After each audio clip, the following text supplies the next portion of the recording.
चिता पर लेटकर किया केन बेतवा लिंक परियोजना के शिलान्यास का विरोध। देश के प्रधानमंत्री नरेंद्र मोदी ने 25 दिसंबर 2024 को खजुराहो में केन बेतवा लिंक परियोजना का शिलान्यास किया। वहीं दूसरी ओर छतरपुर जिले के बिजावर विधानसभा अंतर्गत परियोजना प्रभावित ग्रामीणों ने परियोजना स्थल पर काला दिवस मनाते हुए चिता पर लेटकर विरोध प्रदर्शन किया। प्रदर्शनकारियों ने बताया कि पन्ना और छतरपुर जिले के 46 लाख हरे भरे पेड़, 22 गांव, कानून, सुप्रीम कोर्ट, एनजीटी के सुझाव को अनदेखा कर केन बेतवा लिंक परियोजना का शिलान्यास किया गया है। हजारों लोगों का बसा बसाया संसार उजाड़ने के बावजूद सही मुआवजा एवं विस्थापन राशि नहीं दी जा रही है। प्रभावितों के अधिकारों का खुलेआम हनन किया जा रहा है। आज केन बेतवा लिंक परियोजना का प्रधानमंत्री नरेंद्र मोदी जी द्वारा शिलान्यास किया गया। चूंकि ये परियोजना इन 22 गांव के त्याग पर टिकी हुई है। जिन 22 गांव के लोगों ने त्याग किया उनके साथ अमानवीय व्यवहार किया जा रहा है। ना यहाँ पर कानून का पालन हो रहा है, ना ग्राम सभाएं यहाँ पर आयोजित की जा रही हैं, ना ही यहाँ पर आदिवासी बहुल्य क्षेत्र है, ना ही आदिवासियों के जो उनके मुआवजे का पैसा है वो सरकारी कर्मचारियों और दलालों द्वारा मिलकर दूसरे के खाते में डाला जा रहा है और उनकी राशि का बंदरबाट किया जा रहा है।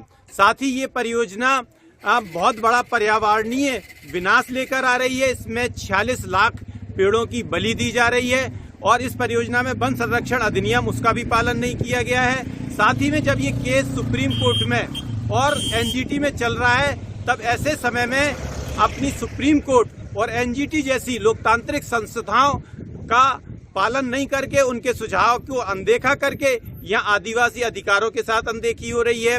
यहाँ ग्राम सभा के यहाँ सारी ये पूरी परियोजना, चाहे सामाजिक न्याय की बात हो, चाहे आदिवासी अधिकार की बात हो, चाहे देश के कानून की बात हो, चाहे एनजीटी जैसी और सुप्रीम कोर्ट की सेंट्रल एम्पावर्ड कमेटी ने इस परियोजना को बहुत विनाशकारी बताया है। इन सारी चीजों को अनदेखा करने का और इन सब का ये भ्रष्टाचार का एक तरह से घोतक बन चुकी है, पर्याय बन चुकी है।